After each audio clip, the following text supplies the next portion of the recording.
Greetings, urban farmers, gardeners, and healthy food visionaries. Farmer Greg here, and welcome to the 378th episode of the Urban Farm Podcast, where every day we work together to educate and inspire you to become part of your food revolution. Do you want to save money at the grocery store, eat more organic, whole foods, cultivate food security, and feel more connected to the earth?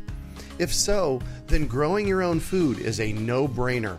You wouldn't believe how many people come to me claiming that they can't grow their own food. They think they don't have enough space, that they're too busy, or that they simply don't have what it takes. Perhaps you've fallen for one of these gardening myths. If you think you can't grow food, or if you think the only food that you have access to is what you buy in the grocery store, I have a life-changing webinar that you need to see. It's free and will help you unearth your inner gardener. I've helped thousands of people just like you learn to grow their own food, and I'm speaking from my own experience when I say that with the right knowledge in place, there is no such thing as a black thumb. With this webinar, you can begin making your garden dreams come true and start growing delicious, nutritious food for your family. Just text GARDEN to 44222 or go to iwanttogarden.com and you will receive our free webinar about the 7 key factors you need to know to grow your own food. Remember, that's GARDEN to 44222 or iwanttogarden.com. Today on our podcast, we have someone who follows rabbit holes to new adventures and new veggies. We're talking with Rhodey about discovering markets on the move and finding herself along the way. Lee is not our typical guest, but her story is something that I can relate to. She reached a place in her life where things were at a turning point. She was unhappy and the grass looked greener in everyone else's story. She realized she needed to change her outlook and started the I'm So Her project to help her appreciate what she has.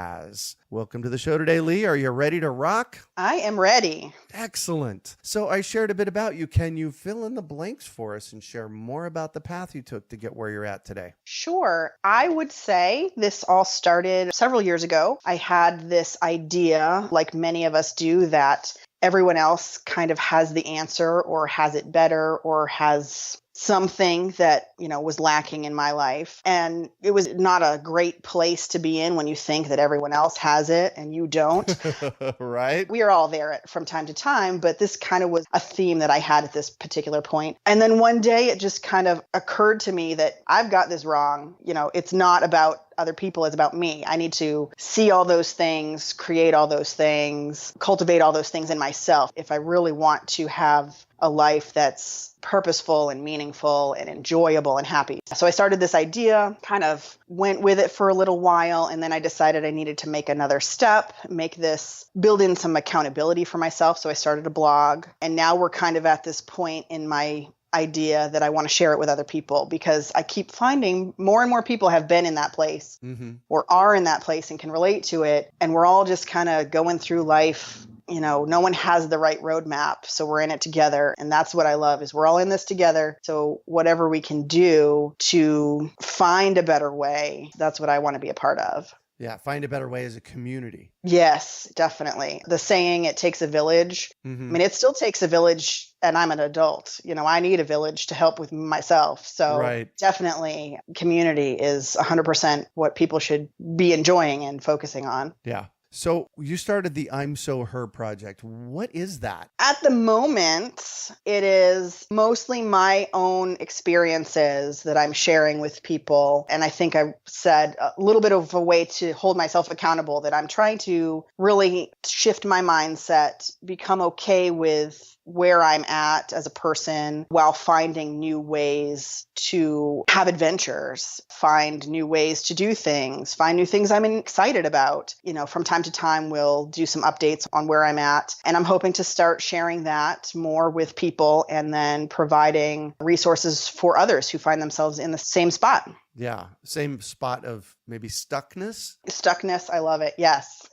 Yeah. You've used hold yourself accountable and accountability already in our conversation. Say a little bit more about that. I think it's really easy for us to think that, I'm going to make this change. I'm going to shift my mindset. Okay. Well, how are you going to do it? Or what does that look like? and what steps do you need to take to get from A to B? I can't really just sit on my couch and say, oh, I'm going to change my mindset and tomorrow is going to be a better day. I need to think about, well, how do I get there? And that's part of the accountability, is making sure that I'm not just saying this, that I'm actually doing this. I'm exploring new options. I'm finding resources for myself. I'm listening to people who have been in the same place, finding coaches or mentors or new activities that might change where I see my life going in an unexpected way. You never really know what door is going to open. And if you go through it, you have a whole new adventure going on. So that's a big piece of it.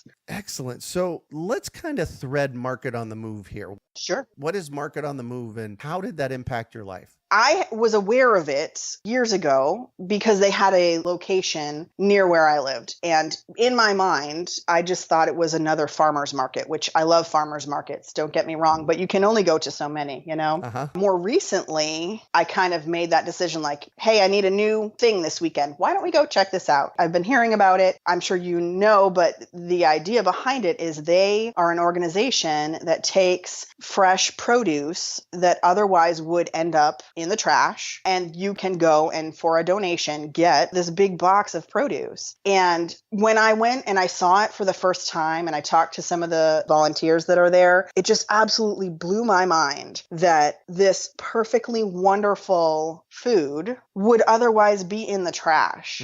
That right there, it hooked me. And this has become my newest adventure. And pretty much everyone else in my life, we've kind of got a little running joke. What produce are we going to have this week? What are you going to find? Because it changes, it depends on what's in season and what the stores have and what's fresh. So every week, I get to go on my little mission, get my big box. I mean, and it's not just a little box. I think they do up to 60 pounds. Right. That is a lot of food that one person can bring home with them. I wanted to have you speak to the magnitude, because we're not talking a little bag of groceries here. We're talking $10 for 60 pounds of stuff. I cannot carry that on my own. And most people there, you can tell the people who do it all the time because they have their own boxes that they show up with and their own cart, because you cannot just carry 60 pounds. Right. Or at least speaking for myself, I can't do it. So they also have little dollies that you can use to get the food from the location out into your car. So it is an enormous amount of food. My favorite week, which was about a month ago, I think it was 30 pounds of mangoes. Oh my gosh. And my house smelled of mangoes for days. I mean, I made everything that we ate for the next couple of weeks had mango in it. Mango barbecue sauce, mango jelly, mango jam, mango crisp, smoothies with mango. It was 3 boxes of mangoes is what that equates to. I mean, it was just amazing. And to think that all lovely, wonderful fruit otherwise would have just gone, in a dumpster somewhere. Right. Do you happen to know why they're getting all of this food? My understanding is that it's at its peak in the store. Right. And, people typically when they're going to grocery stores and doing their shopping, they want something maybe slightly less ripe because you might not use it that day. And that is the one thing, is you have to kind of go into this knowing that whatever produce you get is fresh that day. So you kind of need to have an idea that I'm going to spend a little bit of time either prepping this or freezing this or baking this lovely produce. So that is my understanding, is that it's at its peak ripeness. Got it. And people aren't going to buy it. Yeah. You just planted the seed for me. It's like, wow, we're on episode, 370 something. And I'm wondering why I haven't had Market on the Move founders on the show yet. I'm obsessed with them now. Well, it's a really, really cool project. Part of what they do is we have trainloads of food that comes up from Mexico, from the Mexican growers. And when they don't have a market for it, that's a big part of what Market on the Move gets too. It's kind of stalls at the border and then it has to go in a landfill, and it's just ludicrous. Yeah, it blows my mind that this happens. I don't fully understand all the complexity that goes into food sourcing. Right. And I think, I go to the grocery store and it's beautifully displayed and don't really, or previously hadn't really given much thought to all the behind the scenes that go into getting the food and what happens to the food if it's not purchased. It definitely was a huge eye-opening thing, tying it back a little bit into what I'm trying to do in my life, opening myself to new experiences and new knowledge. And this was a huge eye-opening thing for me. My whole life, I've just thought grocery stores, end of thought, right? And hadn't really given thought to what happens to it. So I absolutely love it. Yeah, I thought of the process from where it's grown to the table. I often tell people that only 50% of being a farmer is actually growing the food. The rest is picking, packing, marketing, transportation. We have a huge food system that works really well in this country that is very tentative. Right.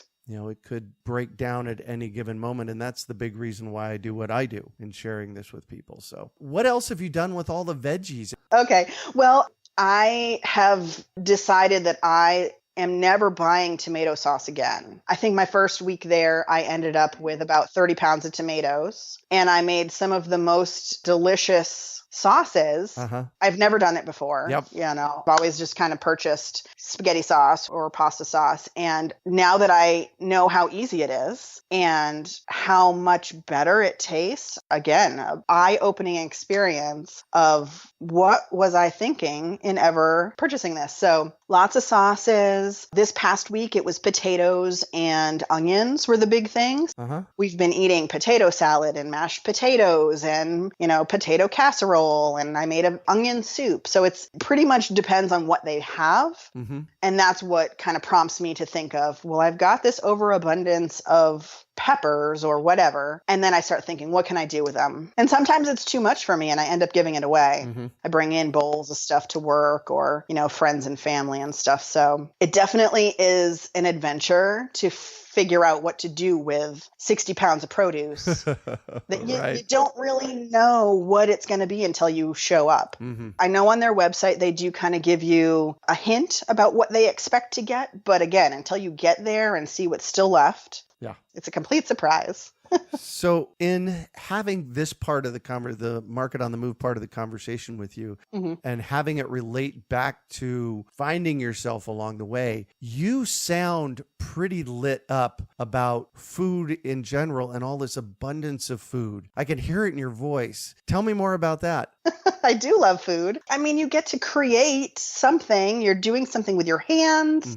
You're feeding your family or your friends or yourself. We can't do without food, so why not make it something that we love and we put ourselves into? So definitely that's something I really do enjoy. I do enjoy trying new things, and that's a part of it, trying new recipes, trying new foods, things that I might not have done in the past. I ended up one week with a whole bunch of asparagus, which I do love. I love just plain, asparagus. You can't go wrong. Right. But I had so much of it, I attempted a pickling recipe. So I pickled some asparagus and it came out fantastic. So now I'm pickling everything that I can. I just love this one little thing, walking in the door that one day to just have a new experience has created this huge opportunity for me to try new things and think about things in a different way and experience it in a more natural way, if that kind of makes sense. Oh, yeah. Talking about.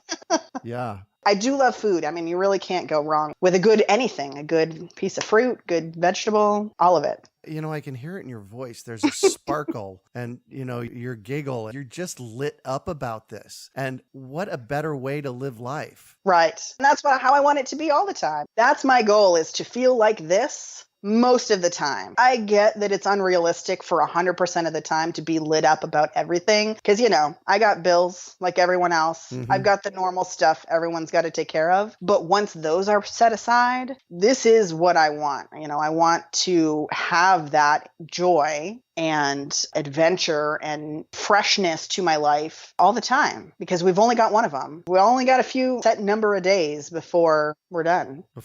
Yeah. So I recently had a very interesting experience. I was at a coffee house, and I'm bright and sunshiny in the morning because, well, I'll tell you the rest of that story in a minute, but I had an interaction with this woman, and I walked in, and she was a customer there, and I walked in and I placed my order for my tea, and it was like 7:00 in the morning, and I said, "Hey, how you doing?" I'm like all happy, and this woman in front of me kind of looks at me and scowls a little bit and says, "Why are you so happy?" And I said, "Well, I figure when I get up in the morning, I have two choices, happy or not." There's probably more choices than that as well. Sure. But I'm going to choose happy. And she kind of growled at me and she said, "Well, stop being so happy." That was kind of sad for me because, really, truly, we can choose no matter how bad it is. Right. I think we can choose. I 100% agree with that. I think that's really what's happened with you in this situation. You stumbled across Market on the Move and, it's turned into this abundance machine for you.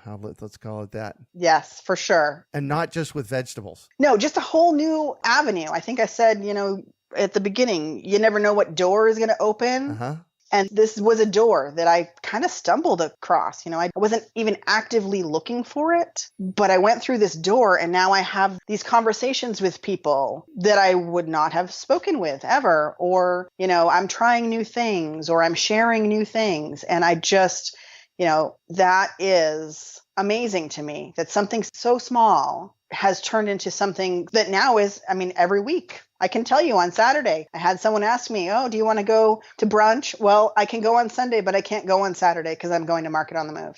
And now everyone kind of laughs and, they know what to expect from me. And then the next question is, "Oh, can I get some of whatever you're getting?" Nice. And the answer is yes, I will do that for you as long as I don't earmark it for some amazing recipe I've found. Yeah. That's the thing I've discovered over the years is that this whole notion of lack, not having enough, really only exists in one place. It's in our mind. That's right. Because when I look at the apple tree outside of my back door right now, I've been picking apples for 2 weeks and there are still so many apples on the tree. Yes. There's this amazing abundance, and choose happy and see the abundance. There you go. Yep. It's there. You just have to be looking for it. And when you do see it, I think the next step, and I'll tie this into my accountability, you see the abundance and then you move towards it. Not just, "Oh, I see it for some people." No, it's for all people. You just need to take that step and ask for it or take it when someone hands it to you. Yeah. I've had this theory for quite a few decades about change. And I call it my 99-1 theory. 99% of the time people change because they get hit by a Mack truck. And 1% of the time people change because they choose to change. Right. And that choosing to change starts with an awareness of, oh, there's something that needs to change here. Right. Yeah. I want to be in that 1%. Right. To be honest, I don't want to wait for the Mack truck. I'd rather, find it on my own. You don't want the cosmic 2x4 or the Mack truck. No, thank you. Exactly. Well, I'm going to shift on you, and I'd like for you to talk about a time you failed, how you overcame that failure, and what you might have learned from it. Sure. I have one that is a little bit recent. I'll be honest, it stings a little bit to think about. And it's going to sound probably silly to a lot of people, but I have been trying to learn how to drive a manual transmission car. Oh, wow. And I learned to drive on an automatic, and I've been driving now for, I'm not going to tell you how long, but long enough that it is second nature to just drive an automatic. Yep. But I love the idea of trying new things. And one of those new things, I thought, you know what? Some people still have them. I should learn. How hard could it be? That's the thing right there. How hard could it be? It can be quite difficult. And I just have struggled with this. And eventually, over a series of months, I have a wonderful younger brother who has a manual transmission, and he very graciously has given me probably no less than 10 sessions with him. I'm great in a parking lot, but you really can't go very far if you can't get out of the parking lot. I want to relate that back to I'm So Her. What you just said is classic. Yeah. With I'm So Her and with the manual transmission, you're trying to get out of the parking lot. I'm trying to get out of the parking lot, yes. So eventually, I've had to kind of put a pin in this. I'm not saying that I can't do it. I'm saying I can't do it right now because it ended up being so stressful for me to get out on the road and then stall at a red light. And I mean, we're in Phoenix. These are not little back roads that if you stall at a red light, no one cares. You know, the last time I stalled at a red light, I had a line of people behind me honking and yelling. And I'm thinking, oh gosh, I'm going to make it into the middle of this intersection and then cause a crash. So I will give it another shot. But the thing that I'm learning through this whole experience is, you know, I am very uncomfortable with learning new things, especially learning new things that require like a skill set that's maybe outside of my comfort zone. And I will say 100%, learning to drive this car was outside of my comfort zone. And so just the awareness, you know, we've talked a couple times about awareness, the awareness that this is one of those things I need to work on myself. Yeah. Again, eye opener that that's okay. This doesn't mean the end of the world. You know, I can still drive the car that I've been driving for the last 5 years just fine. We'll try it again another day. Not all is lost. While I will say, yes, this was a failure, I'm trying really hard not to take it as just because I see 16-year-olds out on the road driving manual cars. You know, it doesn't reflect on my life as horrible. Yeah. And I see this whole thing as a learning experience for you. Oh, yes. And that's the reason I asked this question. That's how we become better human beings, is making mistakes. Imagine a life where you didn't make any mistakes. Oh, I know some people like that, and they're pretty boring. yeah, that's what I would think is that must be pretty boring. Yeah. Because the only way you can do that is you don't really try. Right. That's my impression, is that if you don't try new things, then you can't fail at it. If I never attempted to learn, well, I wouldn't feel like a failure at driving this car. Yeah. So what do you consider your biggest success? So I'm going to take a liberty with biggest.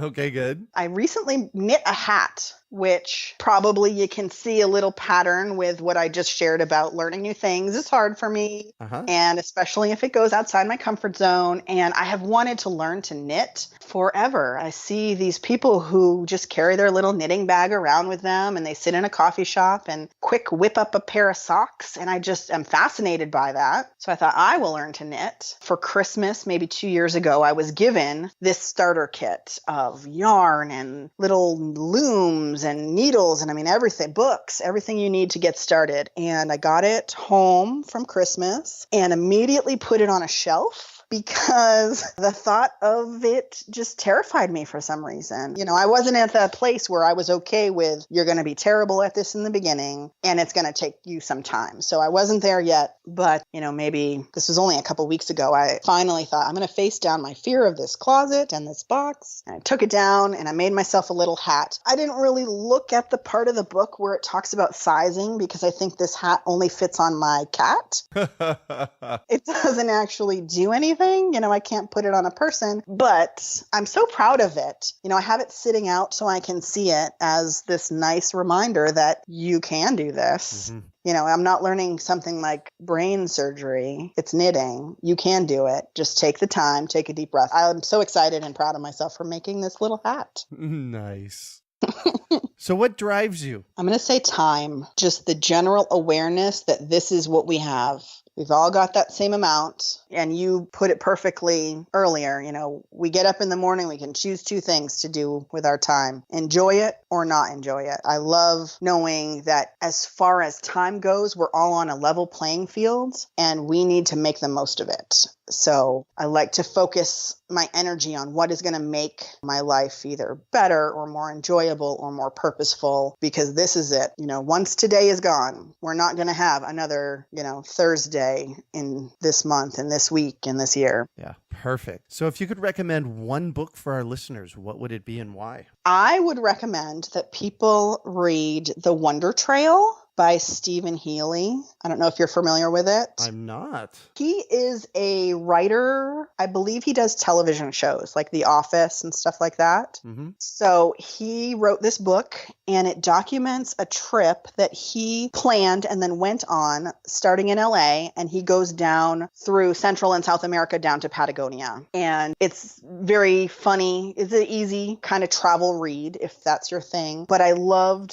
some of his perspectives on on his travels, and it was another opportunity for me to see. I have never really wanted to go to South America, and I couldn't really tell you why because I don't know a lot about it besides what you see in TV. But just hearing some of the adventures he had and hearing about some of the people that he met, either the local people or the other people traveling that he met, I just thought, gosh, what a wonderful trip. And I want to go on this trip. So I found it very inspiring as far as travel and becoming more aware of what travel can do for you as far as opening your horizons. Mm-hmm. Loved the book. It was really great. I would definitely highly recommend people check it out. Sweet. That's The Wonder Trail by, did you say Stephen Healy? Steve Healy, I think is what his name is on the book. Beautiful. So what one final piece of advice do you have for our listeners? This is a kind of technical little piece of advice. If you find your day is busy, like we all are, you have trouble building in those moments to either repeat some affirmations or take a little mini meditation. I do this. I've done it for years and I absolutely love it. When you are setting your password on your computer, think about how many times a day you need to log into a computer. Yeah. Make your password align with your affirmation or your quote or your meditation, whatever it is. So I'll give you an example. Oh my gosh, that is brilliant. I just got chills all the way to my toes. I so wish I could take credit for it, but I'm sure I read it somewhere else. This is not my original idea, but I do it myself and I love it. Yeah. So here's my example. You want to do a little meditation where you remember to take a deep breath a few times a day. So you use the phrase, take a deep breath. You set your password to the first letter of each of those words. So TADB. So every time you're putting in your password, you have to think, okay, what is it? Take a deep breath. And while you're typing, you say it to yourself. And just if you think of saying that to yourself multiple times a day, how could it not sink in? Oh my gosh, that is brilliant. You know, my listeners know that I call out epic when I hear it. That is truly epic. I love it. I do it all the time. I told my husband about it recently and he was like, how did we not know about this? Why have I been using a birthday for so long? I mean, I know it's something, it's easy to remember these birthdays or, you know, your cat's name or whatever. But I mean, you have to put in a password 15 times a day. Mm-hmm. You might as well make it work for you. Beautiful. Well, thank you so much for joining us on the show today. And thanks for that awesome tip, Lee. You're very welcome. So how can our listeners find you? I'm soher.com, or if they are interested in talking to me directly about anything, my email is Lee, L-E-E, Lee at imsoher.com. Perfect. You can also find show notes from today's podcast at urbanfarm.org/I'm-so-her. We are your urban farming resource. You can find our podcast on iTunes, Google Play, Stitcher, and iHeartRadio. Also visit urbanfarm.org to find articles, podcasts, webinars, courses, and more. Well, that's it for today. Thanks for joining us on the Urban Farm Podcast. Claiming your inner urban farmer is easy. Grow food, share it, and name your farm. Then let the world know you're an urban farmer while supporting our podcast. Pick up your Urban Farmer bling, hats, and t-shirts at imanurbanfarmer.com. We hope you enjoyed today's episode of the Urban Farm Podcast. Remember to listen for tips, advice, and resources to help you on your journey with urban farming. You can find us on the web at urbanfarm.org or send us an email to podcast@urbanfarm.org. In the words of Vincent van Gogh, great things are done by a series of small things brought together. Be encouraged that with each lesson learned and skill developed, you are one step closer in the direction of your dreams.